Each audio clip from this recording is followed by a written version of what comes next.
Very good morning. আজকে আমাদের topic হবে কোয়ান্টাম নাম্বার, যেটা অ্যাটমিক স্ট্রাকচারে একটা খুব ইম্পর্টেন্ট পার্ট। এবার এই টপিকটা কেমিস্ট্রিতে খুব লাগে, কারণ এটা না জানলে আমাদের যে ইলেকট্রনিক কনফিগারেশন গুলো আছে এলিমেন্টের, সেগুলো বুঝতে একটু অসুবিধা হয়, মানে ভালোই অসুবিধা হয়। এবং শুধু সেইগুলো যদি না বুঝি, বিশেষ করে ধরো এই যে এস পি ডি এফ যে অরবিটাল গুলো আছে, এই অরবিটাল গুলো কি আসলে, এর কাজ কি, এগুলো না বুঝলে আমাদের কেমিক্যাল বন্ডিংও প্রবলেম হয়, হাইব্রিডাইজেশন বুঝতে অসুবিধা হয়, এগুলো কোথা থেকে এলো, কি জিনিস। হাইব্রিডাইজেশন না বুঝতে আহ, আমরা মলিকুলের জিওমেট্রি বুঝতে পারি না। একটা ধরো বললো যে সাপোজ অ্যামোনিয়ার শেপ কেমন, অ্যামোনিয়ার শেপ বুঝতে গেলে আমাদের হাইব্রিডাইজেশন জানতে হবে। এবং হাইব্রিডাইজেশন জানলে যেমন আমরা গঠন জানতে পারছি, স্ট্রাকচার শেপ জানতে পারছি, শেপ জানলে তার সেটা পোলার হবে না নন পোলার হবে সেটা বুঝতে পারছি। তারপরে পোলার নন পোলার হলে তার মধ্যে কি ধরনের ইন্টারমলিকুলার ফোর্স থাকবে সেটা জানা যাচ্ছে। যদি পোলার হয় তাহলে ডাইপোল ডাইপোল ফোর্স থাকবে, যদি নন পোলার হয় তাহলে শুধুমাত্র লন্ডন ফোর্স থাকবে। তাহলে তার ফিজিক্যাল প্রপার্টি গুলো কিন্তু আমরা বুঝতে পারছি না যদি তার জিওমেট্রি না জানি। তারপরে ধরো ইলেকট্রোনেগেটিভিটি অফ কার্বন, কার্বনের ইলেকট্রোনেগেটিভিটি ডিপেন্ড করে হাইব্রিডাইজেশনের উপরে। sp হলে তার ইলেকট্রোনেগেটিভিটি কার্বনের বেশি হয়, sp2 হলে কম হয়, sp3 হলে ইলেকট্রোনেগেটিভিটি সব থেকে কম হয়। এর উপরে কিন্তু আবার অর্গানিক কেমিস্ট্রিতে আমাদের যে অ্যাসিডিক অর্ডার, অর্গানিক কেমিস্ট্রিতেও কিন্তু কাজে লাগছে। অর্থাৎ প্রতিটা জায়গা থেকে একটার সঙ্গে একটা লিঙ্ক। এই শুরুটা যদি আমাদের ছন্দপতন হয়ে যায়, নষ্ট হয়ে যায়, এখানে যদি আমাদের ধারণাটা পরিষ্কার না থাকে, কোথায় কোথায় গিয়ে যে আমাদের হোঁচট খেতে হবে তার ঠিক নেই। তো সেই জন্য আমরা আজকে কোয়ান্টাম নাম্বারটা একটু আলোচনা করি, যেটা শিখলে আমাদের স্টেপ বাই স্টেপ সব জায়গাতেই দেখো সেটা খুব সুন্দর করে কাজে লাগবে। তাহলে আমরা হোয়াইট বোর্ডে ফিরে যাই, কোয়ান্টাম নাম্বার সম্বন্ধে একটু জানি। এবার হলো ম্যাগনেটিক কোয়ান্টাম নাম্বার। দেখো এটাও কিন্তু খুব কাজে লাগবে। ম্যাগনেটিক কোয়ান্টাম নাম্বার হচ্ছে এম হচ্ছে সিম্বল, এর ভ্যালু কিন্তু আবার হবে -L থেকে +L অবধি, ইনক্লুডিং কিন্তু জিরো, ইনক্লুডিং জিরো, জিরো হয়ে, অর্থাৎ ধরো এক্সাম্পল দিচ্ছি, একটা এল এর মান যদি 0 হয় তাহলে এম এর মান তো 0 হবে। এল এর মান যদি 1 হয় তাহলে এম এর মান কি হবে? -1, 0 আর +1। ঠিক আছে। আবার দেখো এল এর মান যদি 2 হয় তাহলে এম এর মান হবে -2, -1, 0, +1, +2। এ হচ্ছে ম্যাগনেটিক কোয়ান্টাম নাম্বার। ম্যাগনেটিক নাম্বারের কাজ কি জানা যায় এখান থেকে? না, ওরিয়েন্টেশন জানা যায়। ওরিয়েন্টেশন মানে হচ্ছে ডিরেকশন, কোন দিকে আছে, এক্স অ্যাক্সিসে আছে না ওয়াই অ্যাক্সিসে আছে না জেড অ্যাক্সিসে আছে, কোন ডিরেকশনে আছে। ঠিক আছে। এবং হচ্ছে নাম্বার অফ অরবিটাল জানা যায়, নাম্বার অফ কতগুলো অরবিটাল হতে পারে একটা পার্টিকুলার সাবসেলের আন্ডারে। অ্যাকচুয়ালি এসপিডিএফ এগুলোকে সাবসেলও বলে, এসপিডিএফ দে আর কল সাবসেল। এই সাবসেলগুলোর, সাবসেল মানে সেলের আন্ডারে থাকে বলে সাবসেল, এই প্রতিটা সাবসেল সংখ্যায় কতগুলো হতে পারে সেটা। ঠিক আছে। যেমন এস অরবিটাল হবে একটা, কি, এই যে এম এর মান 0, এল এর মান 0 মানে এম এর মান 0, এই যতগুলো এম এর মান হবে ঠিক ততগুলো অরবিটাল হবে। তাহলে 2l + 1 এটা হচ্ছে নাম্বার অফ অরবিটালের ফর্মুলা। একটা পার্টিকুলার সাবসেল, একটা পার্টিকুলার এল এর রেসপেক্টে কতগুলো অরবিটাল হবে সেটা এখান থেকে জানা যায়। 12 + 1, দেখো এল এর মান যদি 0 হয় তাহলে 2 × 0, 0, 0 + 1 মানে একটা। দেখো এল এর মান যখন 1, দ্যাট মিনস পি অরবিটাল, কতগুলো মান পাচ্ছি আমরা? 3টে, -1, 0, +1। এগুলো কি বোঝাচ্ছে না? ডিরেকশন। যদি একটা এক্স অ্যাক্সিসে থাকে, এক্স অ্যাক্সিসকে যদি আমরা +1 ধরি তাহলে ওয়াই অ্যাক্সিসকে 0 ধরতে পারো, জেড অ্যাক্সিসকে -1 ধরতে পারো, এরকম টাইপের। ঠিক আছে। তাহলে পি অরবিটাল তিনটে হতে পারে, একটা হচ্ছে পিএক্স, একটা পিওয়াই, একটা পিজেড। তাহলে এল ইকুয়াল টু মানে ডি অরবিটাল। ডি অরবিটাল কটা হতে পারে? 5টা হতে পারে। ডি অরবিটাল কটা হবে না? 5টা হবে। দেখো 2 × 2 4 + 1 5। তাহলে ম্যাগনেটিক কোয়ান্টাম নাম্বার থেকে আমরা জানতে পারছি ওরিয়েন্টেশন কোন দিকে রয়েছে অরবিটালটা এবং সংখ্যাতে কতগুলো থাকবে সেটা। সিমিলারলি দেখো যখন এল এর ভ্যালু হচ্ছে 3, তার মানে এফ অরবিটাল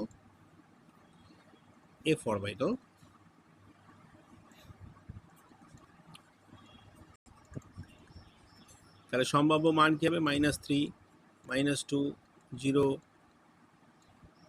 -1, 0, +1, +2, +3। দেখো 7খানা মান পাচ্ছ, 7। তাহলে এফ অরবিটাল কটা হয়? Number of f orbital 7। 7খানা এফ অরবিটাল হলো। সেই 12 + 1 ফর্মুলা তো ফেললেও চলে আসবে। 2 × 3 + 1 মানে 7টা হবে। তাহলে ম্যাগনেটিক কোয়ান্টাম নাম্বার থেকে জানা যাচ্ছে ওরিয়েন্টেশন। লাস্টে পড়ে থাকলো spin quantum number. Spin a symbol হচ্ছে এস। দুরকম স্পিন হতে পারে ইলেকট্রনে, একটা ক্লকওয়াইজ আর একটা অ্যান্টি ক্লকওয়াইজ। ঠিক আছে, ক্লকওয়াইজ ঘড়ি কাঁটার দিকে ঘুরতে পারে বা ঘড়ি কাঁটার বিপরীতে ঘুরতে পারে ইলেকট্রন। ঠিক আছে, হ্যাঁ, ঘড়ি কাঁটার দিকে বা ঘড়ি কাঁটার বিপরীত দিকে ঘুরতে পারে। ঘড়ি কাঁটার দিকে যদি ঘুরে এইটা, তাহলে সেটা আমরা অ্যান্টি ক্লকওয়াইজ, ক্লকওয়াইজ। আর ঘড়ি কাঁটার দেখো এটা অ্যান্টি ক্লকওয়াইজ ঘুরছে। তাহলে দুরকম স্পিন আমরা দেখতে পাই। তাহলে একটা পার্টিকুলার অরবিটালে ম্যাক্সিমাম ইলেকট্রন ক্যাপাসিটি কিন্তু দুটো। তাহলে ম্যাক্সিমাম, কারণ দুরকম ইলেকট্রন ঘুরতে পারে, একটা ক্লকওয়াইজ একটা অ্যান্টি ক্লকওয়াইজ। তাহলে ম্যাক্সিমাম ইলেকট্রন ক্যাপাসিটি, এটাও খুব গুরুত্বপূর্ণ information, of an orbital is 2। দুটোর বেশি থাকবে না। একটা ঘড়ি কাঁটার দিকে ঘুরবে, ক্লকওয়াইজ ঘুরবে, একটা অ্যান্টি ক্লকওয়াইজ ঘুরবে। এটা প্লাস হাফ, এটা মাইনাস হাফ। ঠিক আছে, তাহলে প্রতিটা অরবিটালে কিন্তু দুটো করে ইলেকট্রন। তাহলে পি সাবসেল তিনটে হতে পারে, একটা পিএক্স, পিওয়াই আর পিজেড। তাহলে পি সাবসেলে টোটাল ইলেকট্রন কাউন্ট হবে 6। এস অরবিটাল একটাই হয়, তাহলে একটা দুটো থাকতে পারে। তাহলে এস অরবিটালে ওই জন্য ম্যাক্সিমাম ইলেকট্রন ক্যাপাসিটি হবে দুটো। ডি অরবিটালে বা ডি সাবসেলে ম্যাক্সিমাম ইলেকট্রন ক্যাপাসিটি হবে 10টা। 5টা ডি অরবিটাল পাচ্ছি এবং এফ এ হবে টোটাল 7 × 2 14। তাহলে এই হচ্ছে কোয়ান্টাম নাম্বার এবং কোয়ান্টাম নাম্বারের প্রয়োজনীয়তা, কোয়ান্টাম নাম্বার কী করে, এটা কিন্তু খুবই ইম্পর্টেন্ট আমাদেরকে ইলেকট্রন কনফিগারেশন বুঝতে গেলে। এখান থেকেও পার্টিকুলার এই টপিক থেকেও একদম ডিরেক্ট কোশ্চেন আছে, সেগুলো আমরা নেক্সট আলোচনা করব।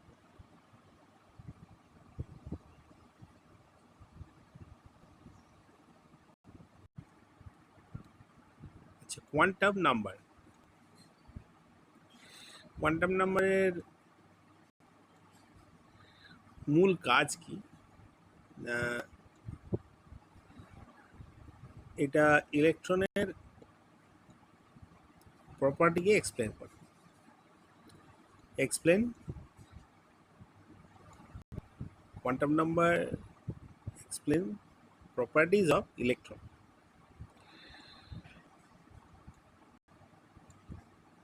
ঠিক আছে, একটা অ্যাটমের মধ্যে অনেকগুলো ইলেকট্রন থাকতে পারে। যেমন ধরো আমি একটা সহজ এক্সাম্পল দেখছি, হয়তো বেরিলিয়াম আছে। তো বেরিলিয়ামের atomic number 4, that means it has 4 electrons. এই 4টে ইলেকট্রনের কিন্তু প্রপার্টি এক নয়। হ্যাঁ, তো সেই প্রপার্টিগুলোকে এক্সপ্লেন করার জন্য আমাদেরকে কোয়ান্টাম নাম্বারের প্রয়োজন পড়ছে। ঠিক আছে, তো কোয়ান্টাম নাম্বার 4টে হয়। একটা হচ্ছে যার সিম্বল হচ্ছে এন, আমরা সিম্বলগুলোকে আগে দেখি। তারপরে হচ্ছে এল, হ্যাঁ, তারপরে হলো এম, আর একটি হলো এস। তো 4টি কোয়ান্টাম নাম্বার এন, এল, এম আর এস। এন এটাকে বলে প্রিন্সিপাল কোয়ান্টাম নাম্বার। প্রিন্সিপাল, হ্যাঁ, অর্থাৎ প্রধান, প্রিন্সিপাল কোয়ান্টাম নাম্বার। এল এটাকে বলে অ্যাজিমুথাল কোয়ান্টাম নাম্বার, অ্যাজিমুথাল বা সেকেন্ডারি বলা হয়। এম এটা হলো magnetic quantum, magnetic quantum number. এবং এস এটা হলো spin quantum number, spin quantum. ঠিক আছে, প্রতিটি কোয়ান্টাম নাম্বারের আলাদা আলাদা করে কাজ রয়েছে। সবার প্রথমে হচ্ছে প্রিন্সিপাল কোয়ান্টাম নাম্বার, এর ভ্যালু হবে যে কোনো কোন নাম্বার 1 2 3, অবশ্যই 0 নয়, এরকম করে। তো যখন এন এর মান 1, অ্যাকচুয়ালি তাকে বলা হয় কে সেল। ঠিক আছে, এটা সব থেকে প্রথম জিনিস। তারপরে হচ্ছে এল, এটা এল সেল, এবং তারপরে এম সেল, এরকম করে করে আছে। ঠিক আছে, তাহলে আমরা একটা বড় বাড়ি যদি ভাবি, একটা ফ্ল্যাট বাড়ি ভাবি, তাহলে ফ্ল্যাট বাড়িটা মনে করো এখানে ইলেকট্রন থাকে।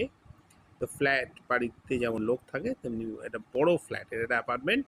সেই অ্যাপার্টমেন্টটাকে আমরা প্রিন্সিপাল কোয়ান্টাম নাম্বার দিয়ে বোঝাচ্ছি। ঠিক আছে, তো এবার এই প্রিন্সিপাল কোয়ান্টাম নাম্বার থেকে কি জানা যায় না, এনার্জি জানা যায়। এনার্জি অফ দ্য সেল, সেলটার এনার্জি কেমন হবে, অর্থাৎ যত এই প্রিন্সিপাল কোয়ান্টাম নাম্বারের মান বাড়বে তত এনার্জি বাড়বে। ঠিক আছে, তো কে সেলের থেকে এল সেলের এনার্জি বেশি, এল সেলের থেকে এম সেলের এনার্জি বেশি, এরকম। আর সাইজও বাড়বে। ঠিক আছে, যত কোয়ান্টাম নাম্বার বাড়বে, এই প্রিন্সিপাল কোয়ান্টাম নাম্বারের ভ্যালু বাড়বে, তত size of the cell increase করবে। তাহলে প্রিন্সিপাল কোয়ান্টাম নাম্বার থেকে তার যদি আমরা অ্যাপ্লিকেশন দেখি বা কি জানা যায় ওখান থেকে প্রশ্ন আসে, তাহলে সেটা হচ্ছে energy of the cell and size of the cell. তাহলে প্রিন্সিপাল কোয়ান্টাম নাম্বার কি ভ্যালু হতে পারে, যে কোনো পজিটিভ ইন্টিজার হতে পারে, 1 2 3 4 এরকম। প্রিন্সিপাল কোয়ান্টাম নাম্বারের সিম্বল হচ্ছে স্মল এন, এন দিয়ে লেখা হচ্ছে। ঠিক আছে, এবার আমরা যাব অ্যাজিমুথাল কোয়ান্টাম নাম্বারের উপরে।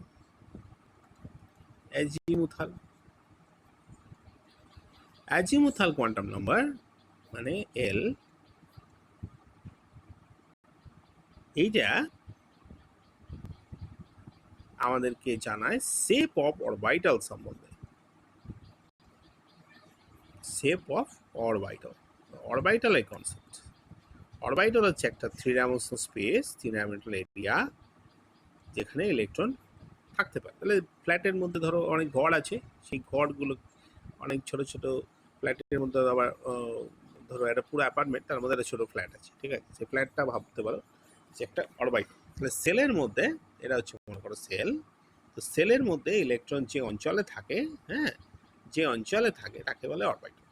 এই অরবিটালে বিভিন্ন শেপ হতে পারে, কোনো ক্ষেত্রে স্পেরিক্যাল হতে পারে, কোনো ক্ষেত্রে ডাম্বেল আকৃতি হতে পারে, এরকম। হ্যাঁ, তো শেপ অরবিটাল কি হতে পারে না, স্ফেয়ারের মতন হতে পারে, স্ফেরিক্যাল হতে পারে, এরকম ডাম্বেল শেপ হতে পারে, এটাকে বলে ডাম্বেল শেপ। আর ডাবল ডাম্বেল হতে পারে, ডাবল ডাম্বেল, এরকম ডাবল ডাম্বেল হতে পারে। এগুলো হচ্ছে 3 ডাইমেনশনাল শেপ কিন্তু। ঠিক আছে, এইখানে এইগুলো যেখানে বেড়ে যাচ্ছে, এগুলো বোঝাচ্ছে যে ইলেকট্রন এখানে এই অঞ্চলে থাকার সম্ভাবনা সব থেকে বেশি। তাহলে শেপ অফ অরবিটাল সম্বন্ধে জানতে পারি। এবং এল এর ভ্যালু কিন্তু depends on principal quantum number 0 to n-1, 0 থেকে n-1 অবধি হতে পারে। তাহলে দেখো এন এর মান যদি কোনো সময়তে 1 হয়ে থাকে, তাহলে এল এর মান হবে 0। এন এর মান যদি 2 হয়, তাহলে এল এর মান হবে 0 1।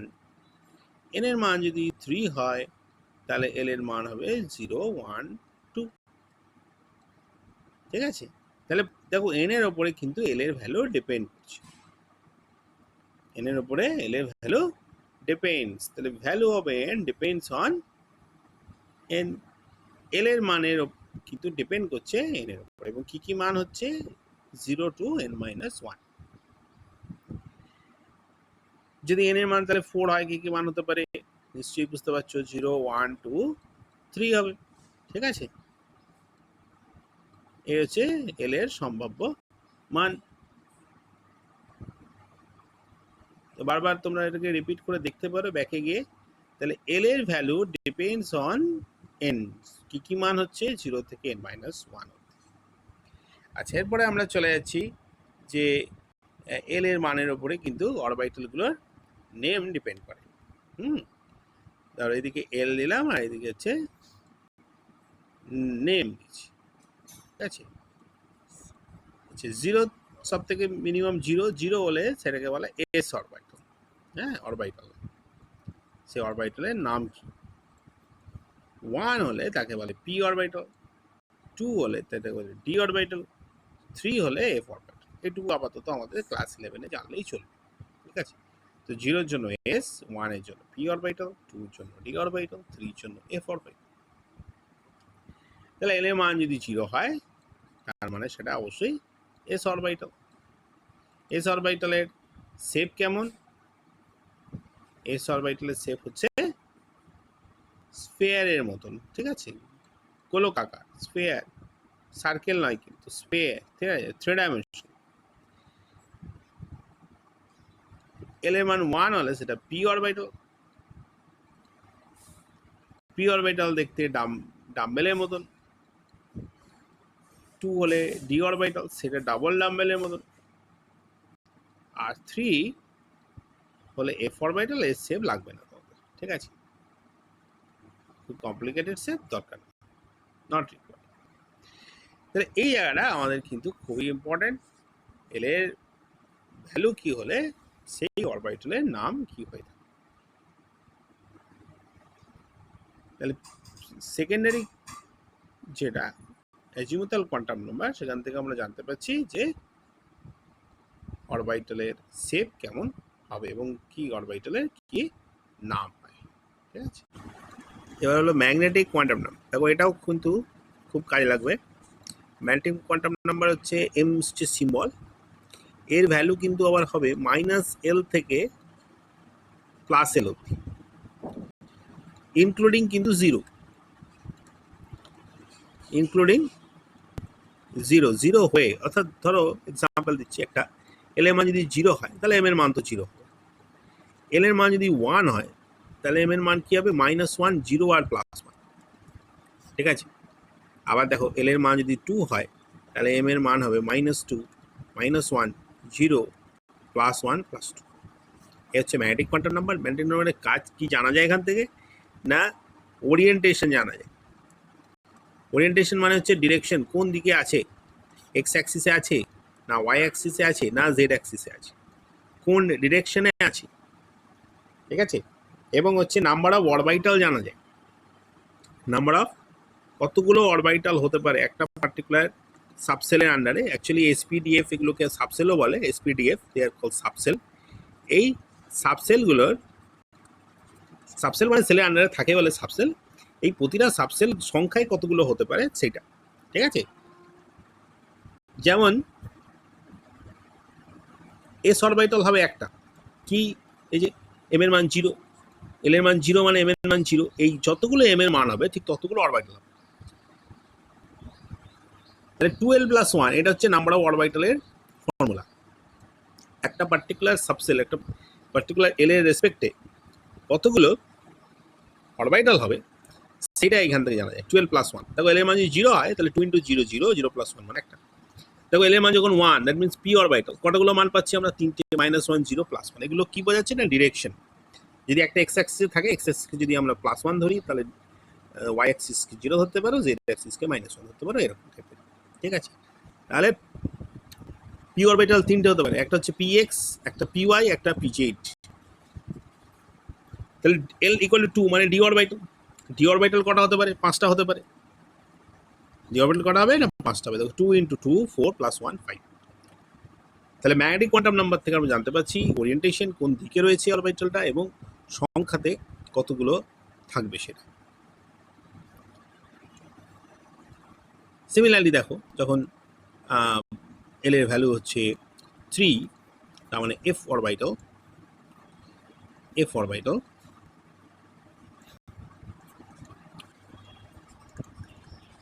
তাহলে সম্ভাব্য মান কি হবে? -3, -2, 0, -1, 0, +1, +2, +3। দেখো 7খানা মান পাচ্ছ, 7। তাহলে এফ অরবিটাল কটা হয়? নাম্বার অফ এফ অরবিটাল 7, 7খানা এফ অরবিটাল। সেই 12 + 1 ফর্মুলা তো ফেললেও চলে আসবে, 2 × 3 + 1 মানে 7টা হবে। তাহলে ম্যাগনেটিক কোয়ান্টাম নাম্বার থেকে জানা যাচ্ছে ওরিয়েন্টেশন। লাস্টে পড়ে থাকলো spin quantum number. Spin S symbol হচ্ছে এস। দুরকম স্পিন হতে পারে ইলেকট্রনে, একটা ক্লকওয়াইজ আর একটা অ্যান্টি ক্লকওয়াইজ। ঠিক আছে, ক্লকওয়াইজ ঘড়িকাটার দিকে ঘুরতে পারে বা ঘড়িকাটার বিপরীতে ঘুরতে পারে ইলেকট্রন। ঠিক আছে, হ্যাঁ, ঘড়িকাটার দিকে বা ঘড়িকাটার বিপরীত দিকে ঘুরতে পারে। ঘড়িকাটার দিকে যদি ঘুরে এইটা, তাহলে সেটা আমরা অ্যান্টি ক্লকওয়াইজ, ক্লকওয়াইজ, আর ঘড়িকাটা দেখো এটা অ্যান্টি ক্লকওয়াইজ ঘুরছে। তাহলে দুরকম স্পিন আমরা দেখতে পাই। তাহলে একটা পার্টিকুলার অরবিটালে ম্যাক্সিমাম ইলেকট্রন ক্যাপাসিটি কিন্তু দুটো। তাহলে ম্যাক্সিমাম, কারণ দুরকম ইলেকট্রন ঘুরতে পারে, একটা ক্লকওয়াইজ একটা অ্যান্টি ক্লকওয়াইজ। তাহলে ম্যাক্সিমাম ইলেকট্রন ক্যাপাসিটি, এটাও খুব গুরুত্বপূর্ণ information, of an orbital is 2। দুটোর বেশি থাকবে না, একটা ঘড়িকাটার দিকে ঘুরবে ক্লকওয়াইজ ঘুরবে, একটা অ্যান্টি ক্লকওয়াইজ ঘুরবে, এটা +R, এটা -R।